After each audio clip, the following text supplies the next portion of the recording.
Hi, my name is Samantha Weddle. So far, the most interesting thing I've learned in anatomical kinesiology is definitely learning about the muscular anatomy. I think it goes way more in depth than you learn in just like Anatomy 1 or Anatomy 2. You kind of learn like how the muscles contract, and then in the labs, you just learn where a muscle is located on the body, and you just have to memorize the name. So I really like how in anatomical, we actually learn like where it originates, where it lies on the bone, and like what function it does, where it's flexion, extension, abduction, abduction. I just think that's really interesting.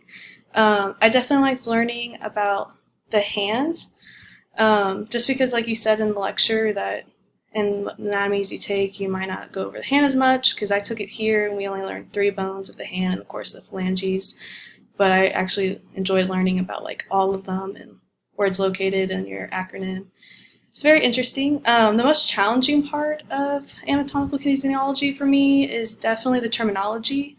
I know that's really important. Like I know anterior, posterior, but sometimes when you talk about which plane it's on, or I guess like anatomical position, I sometimes have to pause it, kind of think, where is that actually located, or like what does that look like?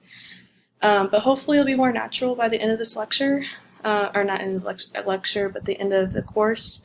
And I'm really looking forward to learning the lower body of the extremities, just because like when I work out, I prefer to work out my legs, and so it'll be definitely interesting to learn like what muscles does what movements.